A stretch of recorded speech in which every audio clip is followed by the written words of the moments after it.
Covid മഹാമാരി വന്ന് 5 വർഷം പിന്നിടുകയാണ്. ഇപ്പോഴിതാ ചൈനയിൽ നിന്ന് പുതിയൊരു വൈറസ് വരുന്നുണ്ടെന്ന വാർത്തകളാണ് നമ്മൾ കേട്ടുകൊണ്ടിരിക്കുന്നത്. നമ്മൾ ഇൻസൈറ്റിൽ ഈ വിഷയം ചർച്ച ചെയ്യുകയാണ്. ഇന്ന് നമ്മോടൊപ്പം ഉള്ളത് ഡോക്ടർ അനൂപ് കുമാർ AS. അദ്ദേഹം ആസ്റ്റർ മിംസ് കോഴിക്കോടിൽ ക്രിട്ടിക്കൽ കെയർ യൂണിറ്റിൻ്റെ ഡയറക്ടറാണ്. നമ്മോടൊപ്പം ചേരുന്നു. സ്വാഗതം ഇൻസൈറ്റിലേക്ക്.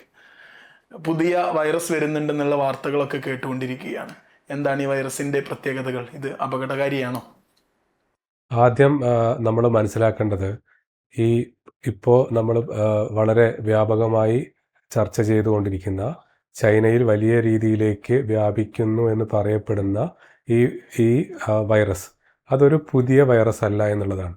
ഇതിനെ നമ്മൾ പറയുന്നത് ഹ്യൂമൻ മെറ്റാന്യൂമോ വൈറസ് എന്നുള്ളതാണ്. ഇത് വർഷങ്ങളായി നമ്മുടെ നാട്ടിലൊക്കെ ഉള്ള ഒരു വൈറസാണ്. ഇത് നെതർലാൻഡിൽ 2001 ആദ്യം റിപ്പോർട്ട് ചെയ്യപ്പെടുന്നത്. അതിനുശേഷം പല സ്ഥലങ്ങളിലും ഇത് രോഗലക്ഷണങ്ങൾ ഉണ്ടാക്കുന്ന ഒരു വൈറസാണ്.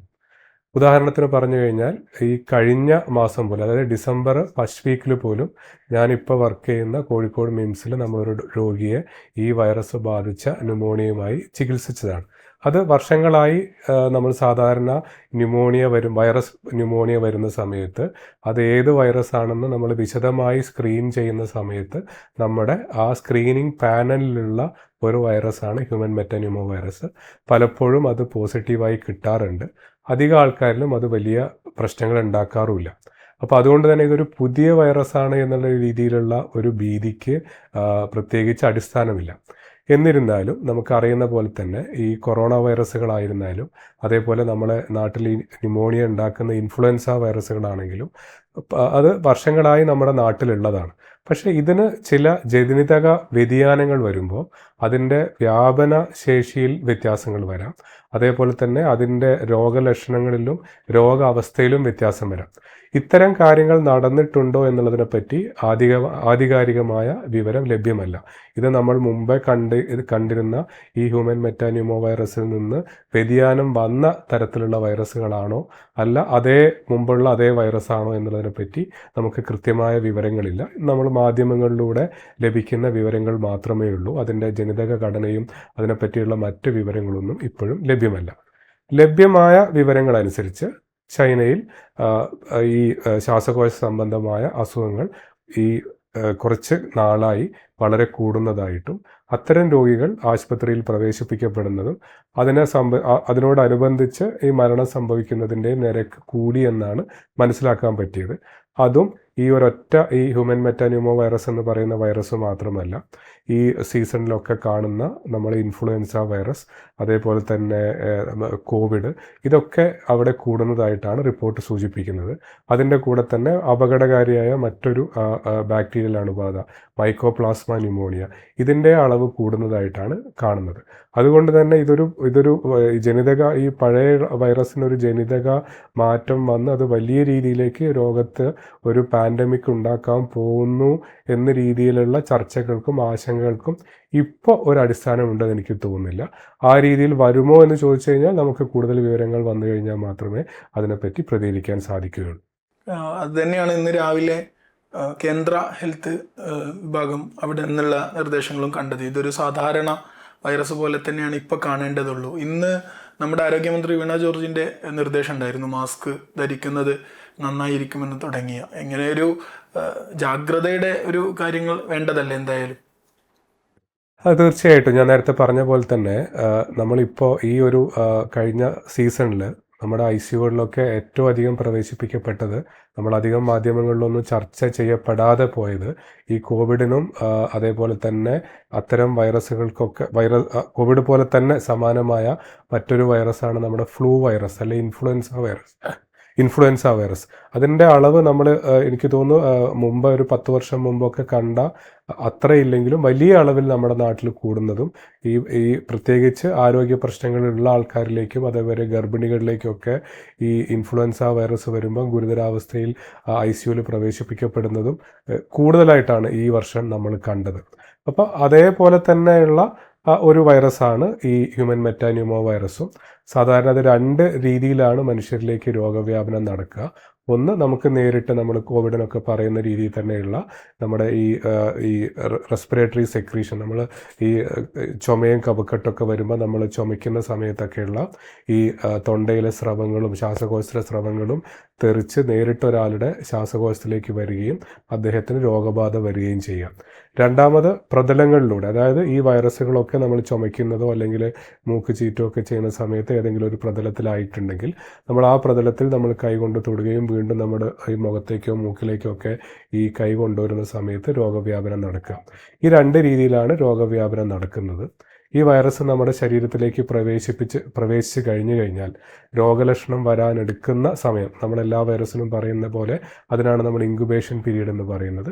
അത് സാധാരണ മറ്റ് വൈറസുകളെക്കാൾ കുറവാണ് ഈ ഹ്യൂമൻ മെറ്റാന്യൂമോ വൈറസിന്. ഏകദേശം 3 മുതൽ 6 ദിവസം കൊണ്ട് തന്നെ ഈ വൈറസ് രോഗലക്ഷണങ്ങൾ കാണിക്കാൻ തുടങ്ങും.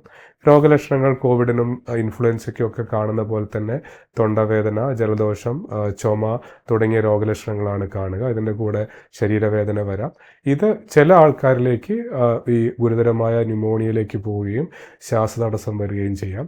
അതേപോലെ ചില ആൾക്കാർക്ക് ഇതിൻ്റെ കൂടെ തന്നെ ദേഹത്ത് മുഴുവൻ ഈ റാഷസ് പോലെ നമ്മളെ ഈ പ്രത്യേക രീതിയിലുള്ള ചുവന്ന പാടുകൾ ശരീരത്തിൽ വരുന്ന രീതിയിൽ റിപ്പോർട്ട് ചെയ്യപ്പെട്ടിട്ടുണ്ട്. അതേപോലെ നമ്മളിത് സംശയം വരുന്നത് ഈ സാധാരണ ഈ നമ്മുടെ എക്സ്റേ ഒക്കെ എടുത്ത് നോക്കുമ്പോഴും രോഗലക്ഷണങ്ങളും വെച്ചിട്ട് നമുക്ക് വൈറൽ ന്യൂമോണിയ ആണെന്നുള്ളത് ഈ ഒരു എക്സ്പീരിയൻസ്ഡ് ആയ ഇത്തരം രോഗികളെ ചികിത്സിച്ച് പരിചയമുള്ള ഒരു ഡോക്ടർക്ക് വേഗം മനസ്സിലാവും. അപ്പം നമ്മൾ സാധാരണ ഒരു വൈറൽ ന്യൂമോണിയ വരുമ്പോൾ നമ്മുടെ നാട്ടിൽ നമ്മൾ അധികവും ചെയ്യാറ് നമ്മൾ കോമൺ ആയിട്ട് കാണുന്ന വൈറസുകൾ, അതായത് കോവിഡ്, അതേപോലെ തന്നെ ഈ ഇൻഫ്ലുവൻസയുടെ തന്നെ 4 വകഭേദങ്ങളുണ്ട്. ഇൻഫ്ലുവൻസ എ തന്നെ 2 വകഭേദം, ബിയിൽ 2 വകഭേദം. ഈ കാര്യങ്ങളാണ് നമ്മൾ സ്ക്രീൻ ചെയ്യുക. അതിൻ്റെ കൂടെ തന്നെ മറ്റൊരു കോമൺ വൈറസ് ആണ് റെസ്പിറേറ്ററി സിൻസീഷ്യൽ വൈറസ്. അപ്പോൾ ഇതിനെയാണ് നമ്മൾ സാധാരണ ഈ സ്രവത്തിൽ ടെസ്റ്റ് ചെയ്യാറ്. അതിനെ നമ്മൾ ഫ്ലൂ പാനൽ എന്ന് പറയുന്ന ഒരു PCR-ൻ്റെ ഒരു പാനൽ ഉപയോഗിച്ചാണ് നമ്മൾ സ്ക്രീൻ ചെയ്യുക.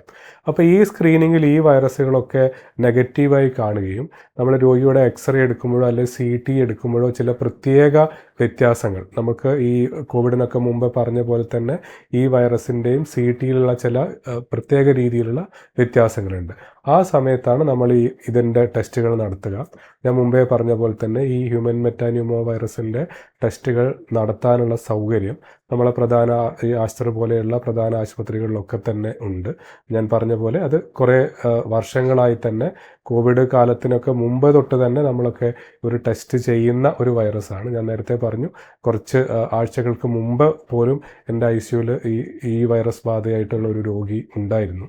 അപ്പം പിന്നീട് ഞാൻ നേരത്തെ പറഞ്ഞ പോലെ തന്നെ ഈ രോഗം വന്നു കഴിഞ്ഞാൽ സാധാരണ ചെറിയ കുട്ടികളോ അല്ലെങ്കിൽ 65 വയസ്സിൽ കൂടുതലുള്ള ആൾക്കാരോ അതല്ലെങ്കിൽ മുമ്പേ ഈ ശ്വാസകോശ സംബന്ധമായ രോഗങ്ങളുള്ള ആൾക്കാരോ പ്രതിരോധ ശക്തി വളരെ കുറഞ്ഞ രീതിയിൽ, അത് പല കാരണങ്ങൾ കൊണ്ടാവാം.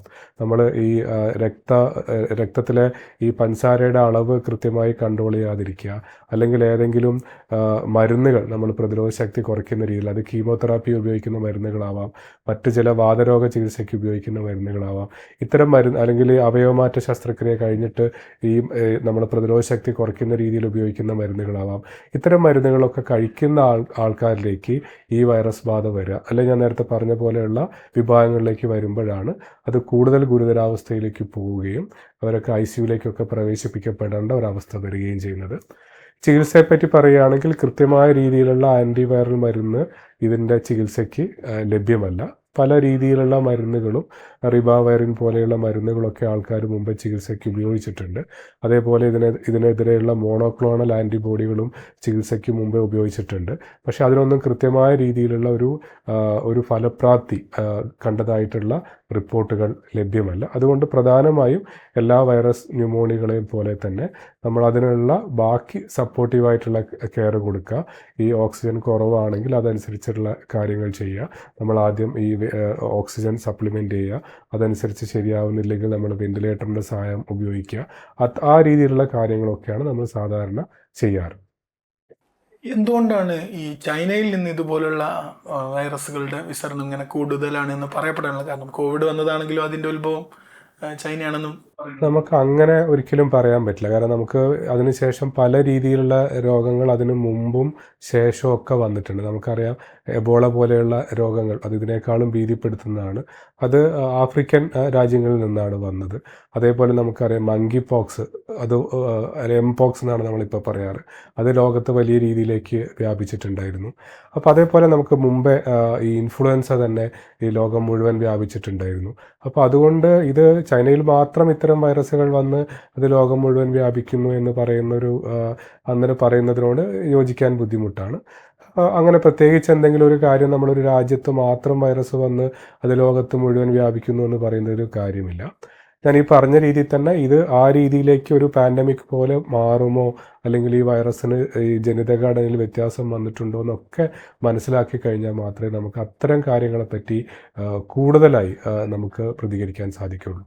ഇങ്ങനെ ഒരു അലിഗേഷൻ വന്ന സ്ഥിതിക്ക് HMPV വ്യാപിക്കുന്നുണ്ട്, പക്ഷേ ഡോക്ടർ പറഞ്ഞു ഇത് മുൻകാലങ്ങളിലെ നിലവിലുള്ളൊരു വൈറസ് തന്നെയാണ്, പുതിയൊരു വൈറസ് അല്ല എന്നുള്ളത്.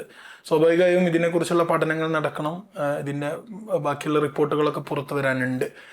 അതുവരെ നമ്മൾ എന്തൊക്കെ മുൻകരുതലുകളാണ്? തീർച്ചയായിട്ടും ഞാൻ നേരത്തെ പറഞ്ഞ പോലെ തന്നെ ഇത് നമ്മുടെ നാട്ടിലുള്ള ഒരു വൈറസ് തന്നെ ആയതുകൊണ്ട്, അതല്ലെങ്കിൽ നമുക്ക് നമ്മുടെ തൊട്ടടുത്ത രാജ്യങ്ങളിലൊക്കെ അത് വ്യാപിക്കുന്നുണ്ടെങ്കിൽ തീർച്ചയായിട്ടും നമ്മുടെ നാട്ടിലേക്കും വ്യാപിക്കാനുള്ള സാധ്യത നമ്മൾ മുൻകൂട്ടി കാണുകയും അത്തരം ഒരു സാഹചര്യം വന്നു കഴിഞ്ഞാൽ നമ്മൾ അതിനെ എങ്ങനെ പ്രതിരോധിക്കണം എന്നുള്ളതിനെപ്പറ്റി കൃത്യമായ രീതിയിലുള്ള ഒരു ആസൂത്രണം നമുക്ക് ചെയ്യേണ്ടത് അത്യാവശ്യമാണ്.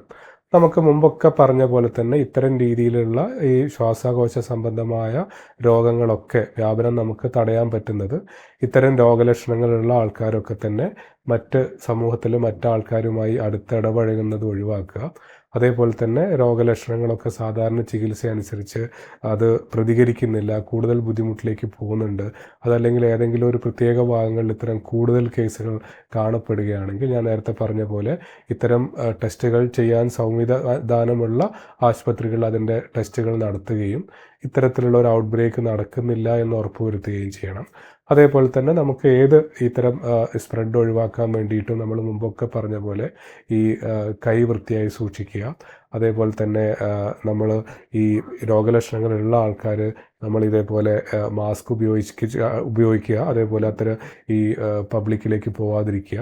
ഞാൻ അതേപോലെ തന്നെ ഇത് വന്നു കഴിഞ്ഞാൽ കൂടുതൽ ആരോഗ്യ പ്രശ്നങ്ങളിലേക്ക് പോകാൻ സാധ്യതയുള്ള ആൾക്കാർ, പ്രത്യേകിച്ച് ഞാൻ നേരത്തെ പറഞ്ഞ പോലെ ഗർഭിണികൾ, 65 വയസ്സ് കൂടുതൽ പ്രായമുള്ള ആൾക്കാർ, പ്രതിരോധ ശക്തി കുറഞ്ഞ ആൾക്കാർ, ഇവരൊക്കെ തീർച്ചയായിട്ടും മാസ്ക് ഉപയോഗിച്ച് കഴിഞ്ഞാൽ ഇത്തരത്തിലുള്ള ഈ ഹ്യൂമൻ മെറ്റാനിമോ വൈറസ് അല്ല, അത്തരത്തിലുള്ള മറ്റ് ശ്വാസകോശ സംബന്ധമായ രോഗങ്ങളൊക്കെ നമുക്ക് ഒരു പരിധി വരെ പ്രതിരോധിക്കാൻ സാധിക്കും. ഈ സീസണുമായി ബന്ധപ്പെട്ട് ഇതിന് എന്തെങ്കിലും ബന്ധം ഉണ്ടാവോ? പ്രത്യേകിച്ച് തണുപ്പ് കാലങ്ങൾ ലോകത്ത് പലയിടത്തും സാധാരണ നമുക്കറിയാം ഇത്തരം പല വൈറസുകൾ, ഇപ്പോൾ ഇൻഫ്ലുവൻസ വൈറസുകളാണെങ്കിലും അത് ചില പ്രത്യേക കാലാവസ്ഥയിൽ അല്ലെങ്കിൽ കാലയളവിലാണ് കൂടുതലായിട്ട് വ്യാപനം നടത്താറ്. നമുക്ക് ഈ ഒരു വൈറസിനെ പറ്റി അത്തരം കൂടുതൽ വിവരങ്ങൾ ഇപ്പോൾ ലഭ്യമല്ല. ഞാൻ അതാണ് പറഞ്ഞത്, ഇത് ഇപ്പോൾ അങ്ങനെ ഒരു വ്യാപനം അവിടെ ചൈനയിൽ കൃത്യമായി നടക്കുന്നുണ്ടെങ്കിൽ അത് ഏത് ജനിതക വിഭാഗത്തിൽപ്പെട്ട വൈറസുകളാണ്, അത് ഏത് രീതിയിലുള്ള രോഗലക്ഷണങ്ങളാണ് ഉണ്ടാക്കുന്നത്, അതിൻ്റെ മരണനിരക്ക് ഏത് രീതിയിലാണ്, അത് ഏത് രീതിയിലുള്ള ന്യൂമോണിയാണ് മനുഷ്യരിൽ ഉണ്ടാക്കുന്നത്, ഇതിനെപ്പറ്റിയൊക്കെ കൃത്യമായ രീതിയിലുള്ള വിവരങ്ങൾ പുറത്തു വരുന്നതനുസരിച്ച് മാത്രമേ നമുക്കതിനെപ്പറ്റി കൂടുതൽ പ്ലാനിങ്ങും കാര്യങ്ങളും ഒക്കെ തന്നെ ചെയ്യാൻ പറ്റുള്ളൂ. ഇത് ഔദ്യോഗികമായി നമ്മൾ ഇത്തരം ഈ വിവരങ്ങളൊന്നും തന്നെ ഇപ്പോൾ ലഭ്യമല്ല. നമ്മൾ ലോകാരോഗ്യ സംഘടനയാണെങ്കിലും അതേപോലെ CDC ആണെങ്കിലും ഒക്കെ തന്നെ നമുക്ക് ഈ വൈറസിനെ പറ്റിയുള്ള വിവരങ്ങൾ മുമ്പേ നമുക്ക് അറിയുന്നതാണ്. അതല്ലാതെ ഈ ഒരു പുതിയ എന്തെങ്കിലും വകഭേദം വന്നെന്നോ അല്ലെങ്കിൽ വലിയ രീതിയിലൊരു ഔട്ട് ബ്രേക്ക് നടക്കുന്നെന്നോ ഉള്ളതിനെ പറ്റിയുള്ള ഔദ്യോഗികമായ രേഖകൾ വന്ന ശേഷം മാത്രമേ നമുക്കിതിനെ പറ്റിയൊക്കെ കൂടുതൽ മനസ്സിലാക്കാൻ സാധിക്കുകയുള്ളൂ.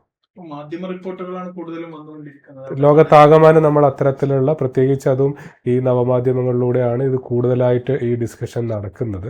എന്തായാലും ഇപ്പം നമ്മൾ മനസ്സിലാക്കേണ്ടത് വലിയ ഒരു ആശങ്കയ്ക്ക് എന്തെങ്കിലും അടിസ്ഥാനം ഉണ്ടെന്നുള്ളത് തോന്നുന്നില്ല. അതേപോലെ തന്നെ ഇതൊരു പുതിയ വൈറസ് അല്ല. നമ്മൾ വർഷങ്ങളായി നമുക്ക് ഈ ഇത്തരം രോഗികളെ കണ്ട് പരിചയമുള്ള, നമ്മൾ മുമ്പൊക്കെ ഡയഗ്നോസ് ചെയ്തിട്ടുള്ള, ഈ കുറച്ച് ആഴ്ചകൾ മുമ്പ് പോലും നമ്മൾ ഡയഗ്നോസ് ചെയ്ത, ഈ വിവരങ്ങളൊക്കെ വരുന്നതിൻ്റെ മുമ്പേ ഡയഗ്നോസ് ചെയ്ത, നമ്മൾ സാധാരണ സ്ക്രീൻ ചെയ്യുന്ന ഒരു വൈറസാണിത്. പക്ഷേ ഞാൻ നേരത്തെ പറഞ്ഞ പോലെ തന്നെ ഇങ്ങനത്തെ ഒരു സാഹചര്യം നിലനിൽക്കുമ്പോൾ തീർച്ചയായിട്ടും നമ്മൾ അങ്ങനെ ഒരു വലിയ രീതിയിലേക്ക് കേസുകൾ പോവുകയാണെങ്കിൽ നമുക്കതിനെ പറ്റിയുള്ള കൃത്യമായ ഒരു മാർഗരേഖ നമുക്ക് ഉണ്ടാവേണ്ടതും അത്യാവശ്യമാണ്. ഇന്നിപ്പോൾ ആരോഗ്യമന്ത്രിയൊക്കെ പ്രതികരിച്ച സ്ഥിതിക്ക് ആരോഗ്യരംഗത്ത് ഇതുമായി ബന്ധപ്പെട്ട ചർച്ചകൾ നടക്കുന്നുണ്ടാവുമല്ലോ. തീർച്ചയായിട്ടും പുതിയ ഇതേ രീതിയിലുള്ള എന്ത് പ്രശ്നങ്ങൾ വരുമ്പോഴും അതുമായി ബന്ധപ്പെട്ട ആ മേഖലകളിലെ ആൾക്കാരൊക്കെ ഇതിനെപ്പറ്റി ചർച്ച ചെയ്യുകയും അതേപോലെ തന്നെ ഇതിനെപ്പറ്റി കൂടുതൽ വിവരങ്ങൾ ശേഖരിക്കാൻ ശ്രമിക്കുകയൊക്കെ ചെയ്യുക എന്നുള്ളത് സ്വാഭാവികമായി നടക്കുന്ന ഒരു കാര്യം മാത്രമാണ്. കൂട്ടത്തിൽ ചോദിക്കുകയാണ്, അതായത് കോവിഡ് നമ്മൾ അനുഭവിച്ചതാണ്. ഇപ്പോൾ ഡോക്ടറെ കുറിച്ച് പറയുകയാണെങ്കിൽ ഡോക്ടർ നമ്മുടെ കോഴിക്കോട് കേന്ദ്രമാക്കി നിപ്പയുമായി ബന്ധപ്പെട്ട വലിയ സേവനങ്ങൾ നടത്തിയ ഒരു വ്യക്തി കൂടിയാണല്ലോ. ഇനി ഈ വൈറസ് അല്ലെങ്കിൽ മറ്റൊരു വൈറസ് ഇതുപോലെ ലോകവ്യാപകമായി പടർന്ന് ഒരു ആരോഗ്യ അടിയന്തരാവസ്ഥയിലേക്ക് നീങ്ങുകയാണെങ്കിൽ നമ്മൾ എങ്ങനെയാണ് അതിനെ ഫേസ് ചെയ്യേണ്ടി വരിക? അല്ല, നമ്മൾ കുറച്ച് വർഷങ്ങൾക്ക് മുമ്പേ ഒരു വലിയ കോവിഡ് ഔട്ട് ബ്രേക്കിന് അതിൻ്റെ പല ഘട്ടങ്ങൾ നമ്മൾ അതിജീവിച്ചതാണ്. തീർച്ചയായിട്ടും നമ്മൾ അതിലൂടെ കൂടുതൽ പാഠം ഉൾക്കൊണ്ടുകൊണ്ട് നമുക്ക് എത്ര രോഗികൾ വന്നാലും നമുക്ക് കൃത്യമായി ചികിത്സ കൊടുക്കാനുള്ള സൗകര്യങ്ങളൊക്കെ നമുക്കുണ്ടെന്ന് നമ്മൾ ഒരിക്കൽ തന്നെ തെളിയിച്ചതാണ്. എന്നിരുന്നാലും നമുക്ക് എന്തൊക്കെ സൗകര്യങ്ങളുണ്ടെങ്കിലും ഏതൊക്കെ രീതിയിലുള്ള പ്രതിരോധ പ്രവർത്തനങ്ങളും ചികിത്സാ മാർഗങ്ങളും ഒക്കെ ഉണ്ടെങ്കിലും നമുക്ക് ഈ രോഗാണുവിൻ്റെ പ്രത്യേക ഘടന മൂലമോ അല്ലെങ്കിൽ പ്രത്യേക വ്യാപന രീതി മൂലമോ നമുക്കതിനെ മുഴുവനായി പലപ്പോഴും പിടിച്ചു നിർത്താൻ പറ്റില്ല എന്നുള്ളതും നമ്മുടെ മുമ്പ് കോവിഡിൻ്റെ സമയത്ത് കണ്ടതാണ്. കാരണം ഈ ലോകത്തെ എല്ലാ വികസിത രാജ്യങ്ങളും ആ വൈറസിൻ്റെ മുമ്പിൽ മുട്ടുമടക്കി നിൽക്കുന്നത് നമ്മൾ കണ്ടതാണ്. അപ്പോൾ അതുകൊണ്ട് തന്നെ അത്തരത്തിലുള്ള ഒരു ഔട്ട് ബ്രേക്ക് വരില്ല എന്നൊന്നും നമുക്ക് ഒരിക്കലും പറയാൻ പറ്റില്ല. പക്ഷെ വരുന്ന സമയത്ത് നമുക്ക് എത്രയും പെട്ടെന്ന് അതിൻ്റെ വാക്സിൻ വികസിപ്പിക്കുക, അതിൻ്റെ വ്യാപനം എത്രയും പെട്ടെന്ന് തടയുക, കൃത്യമായ രീതിയിലുള്ള ചികിത്സ കൊടുക്കാനുള്ള സംവിധാനങ്ങൾ ഉണ്ടാക്കുക, ഐസൊലേഷൻ മെഷേഴ്സ് കൃത്യമായി ഉണ്ടാക്കുക, ഇത്തരം കാര്യങ്ങളൊക്കെയാണ് നമ്മൾ ഇത്തരം വൈറസുകൾക്കൊക്കെ ചെയ്യാറ്. ആ രീതിയിൽ നമ്മൾ കൂടുതൽ കരുതിയിരിക്കുക എന്നുള്ളത് മാത്രമേ നമുക്കിപ്പോൾ പറയാൻ പറ്റുള്ളൂ. മാധ്യമ റിപ്പോർട്ടുകൾ കണ്ട് പൊതുജനങ്ങൾക്കുള്ള ഒരു ആശങ്ക ഇനിയും നമ്മൾ വാക്സിൻ എടുക്കേണ്ടി വരുമോ എന്നൊക്കെയാണ്. ഞാൻ പറഞ്ഞില്ലേ, അതിനെപ്പറ്റിയൊന്നും നമുക്കിപ്പോൾ പറയാനായിട്ടില്ല. നമുക്ക് കൂടുതൽ ഔദ്യോഗികമായ വിവരങ്ങൾ ലഭ്യമാവുന്ന അനുസരിച്ച് മാത്രമേ അത്തരം കാര്യങ്ങളെ പറ്റിയൊക്കെ നമുക്ക് പ്രതികരിക്കാൻ പറ്റുള്ളൂ. ഏതായാലും നമ്മുടെ ഡോക്ടർ അനൂപ് സാറാണ് ഈ പുതിയ വൈറസിനെ കുറിച്ച് പ്രതികരിച്ചത്. ഇത് മുൻപേ നിലവിലുള്ള വൈറസാണ്, നിലവിൽ അപകടകരമാണ് എന്ന് അനുമാനിക്കാവുന്ന നിഗമനങ്ങളൊന്നും തന്നെ ഔദ്യോഗികമായി പുറത്തു വന്നിട്ടില്ല. നമ്മൾ ജാഗ്രതയോടുകൂടി ഇരുന്നാൽ മതി എന്ന് മാത്രമാണ് ഡോക്ടർ നമ്മോട് പറയുന്നത്. ഈ സന്ദർഭത്തിൽ നമ്മളോട് സംസാരിച്ചതിന് നന്ദി. മറ്റൊരു എപ്പിസോഡുമായി വീണ്ടും കാണാം.